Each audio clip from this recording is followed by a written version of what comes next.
Got the Gaffer Michael Kennedy here. Been nearly over 2 months since we last spoke, Gaffer, for running out winners to Troon 5-2 up at Cumnock. Just wanted to touch base with you and obviously a number of items just to help keep our fan base and that updated in current Darvel affairs, Mick. We had our intermediate Scottish Football Association audit back in early November last year with our final audit in the week before Christmas. Could you tell us what the outcome of that final audit meeting was and what the items that have been outlined by the SFA and what's still remaining to get done? So I think firstly, the only thing that's really remaining now is the floodlights, which that work will start to begin next weekend, and hopefully within about 5 to 7 days that will be complete. What it has meant is that there's been significant investment and improvement in the club's ground as part of that process, so bigger away changing rooms, new toilet facilities, tarmac entrance, new park facilities outside for disabled access, new turnstile system. So it's meant significant investment for the club, and I think it's a great milestone in the club's current predicament where we are in terms of obviously the current pandemic and the impact it's had in football in general. The fact that the club's been ambitious enough and the committee's been ambitious enough to make that investment to ensure the club's continue progressing during these times. And I mean, obviously, it's not only that work that's been taking place. I've seen that both the club and yourself had obviously put out notification via the social media outlets just in the last week that there's potentially a new state-of-the-art grass surface going in here at Recreation Park. Could you give us a wee insight to how this has come about and the programme of how this will be taken forward, Michael? I think when I agreed to come here, it seems like a lifetime ago, but a couple of years ago probably now, when I first met John, we always agreed right from the outset we wanted to create the best possible environment we could for the fans and the players. And there's always been significant investment in the club during that period, and also improvements that we'd put in place that we wanted to work towards, and the park was always the last one. We've spent significant funds over the last couple of years to get the surface into the best possible condition we could, but we always felt at some point that it needed real investment and it needed to put in a new state-of-the-art park. And we've probably had to bring that slightly forward, to be fair, because the park's deteriorated so quickly. So it was always something we knew we had to address, and to be fair to John and the board, that we made the decision this year to get it in place for the start of next season, because it would mean at some point you'd need to spend a bit of the season playing away from home, and we felt that now with fans not having access to the ground that this was the best time to get it done. The last thing we didn't want today was going into this programme of works probably next year, which probably would have been the plan, and it meant fans not having access to the home ground for a short period of time, again after being away for so long this year. So John has made a decision with the board to bring all that works forward to ensure we start back next season and fans can come back to the ground, that all the works are complete and there's a brand new park in place. Excellent, and totally makes sense. Obviously, from a fan's perspective, they've been away long enough. Last thing they want to do is come back and then travel. So how does that, what will the programme of that look like? Is that work due to start in coming weeks, months, or? Yeah, so obviously the floodlights go in next weekend, and that'll put the works to be complete probably by the end of the first week of March. Then the following week, All Grass, who are the contracted company, who'll come in, and they'll come in and they'll begin the works, and that'll begin very quickly in the early weeks in March, and it'll progress right through the summer, meaning by the time we probably get to the mid-July time, they'll have a brand new park in place, which will be longer, wider, flatter, and it'll be one of the best surfaces in the country. It's a new drainage system, new irrigation system, full new top layer. It'll be an exceptional standard at a park for the players to play on and for the fans to watch. Brilliant. And what does that mean then for, and you know, hypothetically speaking, if we get games back, which we'll cover shortly, what does that happen on the temporary basis then? Where are we likely to play? So short term, if obviously the league resumes, and we're just waiting on some kind of clarification on that, between now and the end of the season will probably mean that we'll play in a couple of locations, preferably maybe back down at Cumnock, because they're not playing at this period of time. So we've got a good relationship with them. They were very kindly gave us the part when we played Troon, so we'll probably look at developing a closer relationship with them. There's other options short term, but fundamentally it's about getting the surface back into top condition by the time we come back next year, so when fans return and we're back home and we don't need to move away from here again. Good. So for those that maybe obviously aren't on our club social media, you'd recruited a performance and data analysis for your backroom team. in the last sort of week or so. Could you give us some info, either even on the individual and what this role would actually look like in order to shore up your backroom team, Michael? So I think people who know me particularly well and know how we operate here, we've got one of the most professional environments in the country at the level of football, and probably in the lower leagues as well. We've got sports scientists on the coaching staff, and obviously strength and conditioning coaches, and obviously technical based coaching, and we always felt that working alongside them we wanted to bring in data analysis, GPS systems and that sort of analytical data only tells you a certain part of the picture and the story is very much based on players' physical output, but it doesn't really show any sort of technical attributes or any technical parts of the game. So we always felt at some point we wanted to bring that in to the club. It means bringing somebody in with some kind of specialist expertise, and also means that we need to invest money in the data analysis platform that helps develop that, and we need to bring in new camera systems and stuff like that to record games, and all that investment's been made in the background. So it's a fantastic milestone for the club, and it's maybe not so much really relevant to where we are just now, even though I see the importance in it, but as we develop hopefully over the next couple of years, and if we can try and work our way through the leagues, it's important that that foundation's already in place, that when you start to go into these different environments, you're already working at that level, and that way of working's already developed, and it's part of how the club moves forward. We had significant interest in the role. We brought in Gary, who I'm sure people will meet in the near future. It'll be a fantastic asset, really skilled, qualified individual, real appetite and desire to succeed in football himself, lover of the game. I think data analysis you need to be honest with you, because it's real in-depth time it takes to pull that work together, so it'll be a fantastic asset, and I think he'll work alongside the current management team and coaching staff that are already here, so we're very fortunate to have that in place. Aye, some would say it's a bit of a dry subject, analysing the old data. Aye, it takes a special talent, to be fair. It's a lot of work, but it's for me it's really important. As I say, the GPS systems and that sort of data only plays one part of the picture for me, so that overlap and working alongside it is really important for me.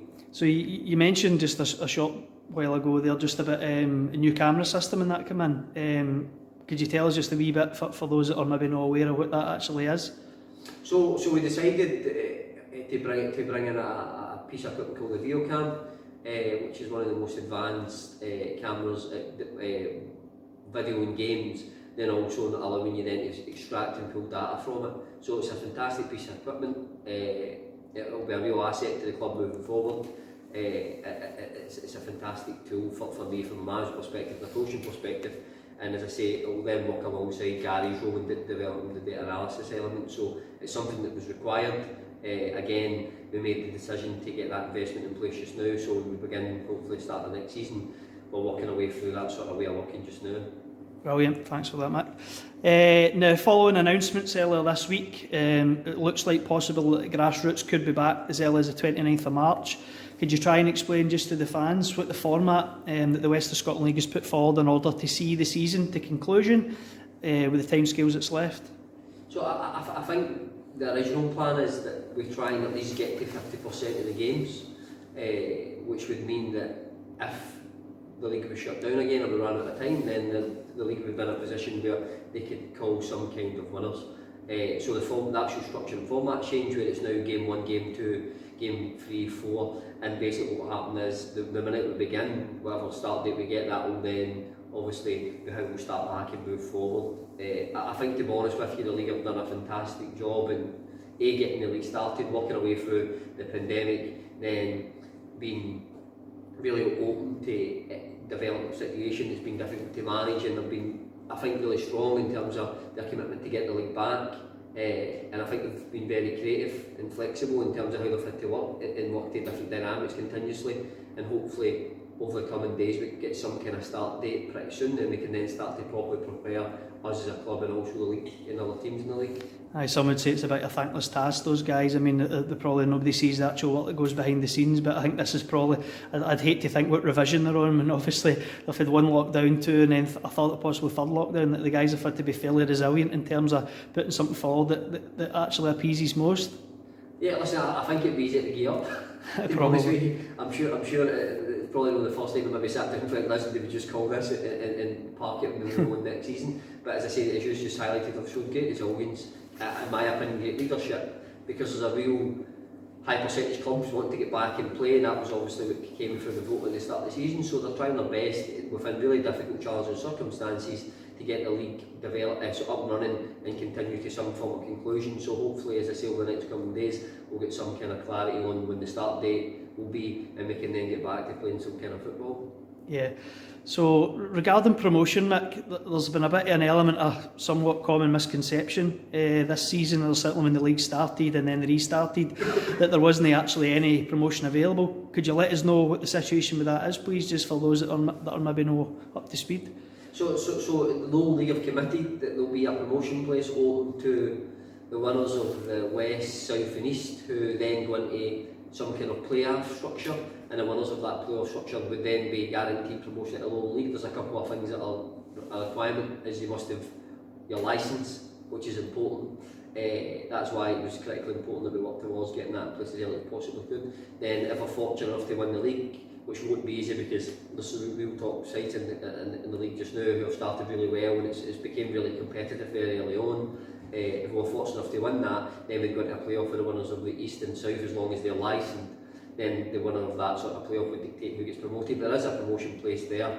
I think that's why the league to a degree is so committed to try and get it finished as well, because I think it's important that we put some kind of winner forward for promotion place, so the pyramid is functioning and working.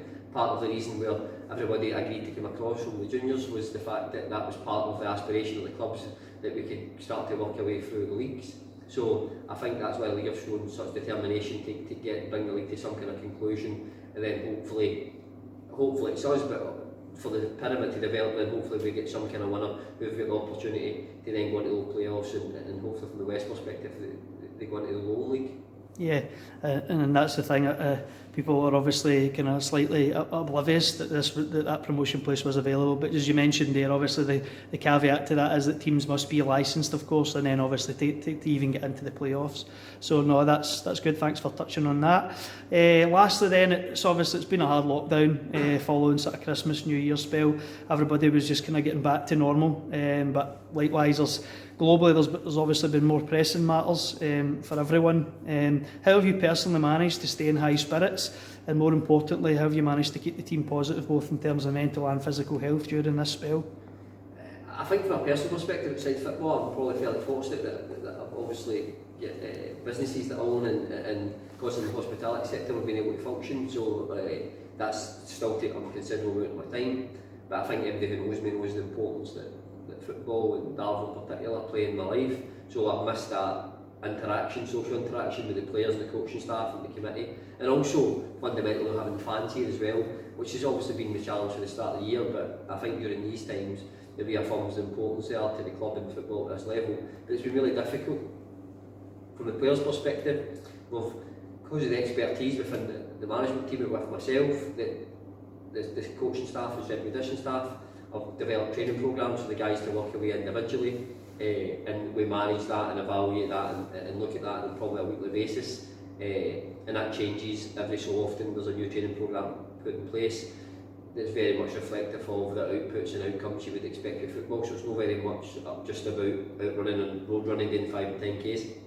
A lot is very football orientated dynamics, challenges, physically demanding that you would expect playing a game of football. So we're fortunate we've got the expertise within the staff who can build that into some kind of training programme, but we need to get some kind of start date fairly soon to get the players back, because certainly we can work on the physical attributes. The thing that's really difficult is their own mental health, and obviously the benefits and the social interaction that football brings them as well. So I'm in constant contact with them. We speak to them generally on a weekly basis to make sure that they're surviving and that they're doing okay. But I think everybody's keen to get back to some kind of normality and some kind of football as quickly as we possibly can. Yeah, it's absolutely critical during these times.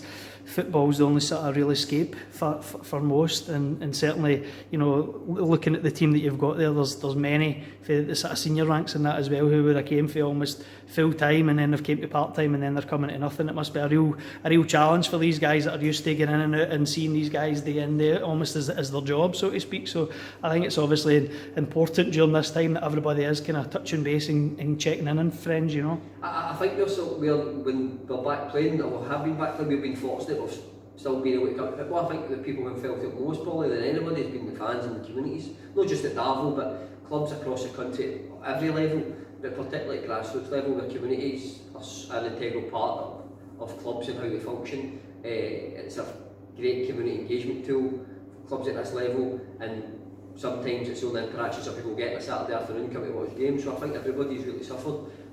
But what I would say, and I think there's immense credit that needs to go to John and the board, and other boards and committees at this level as well, that some of the work the clubs have done to ensure that they've continued to invest and work hard to put proper infrastructure in place to ensure the clubs haven't stagnated during this period. And when fans do return back, I'm sure, particularly at Darvel and other clubs at this level, where you look at Colwynans, I think Cumnock are going for their licence, or like Talbot going for the licence.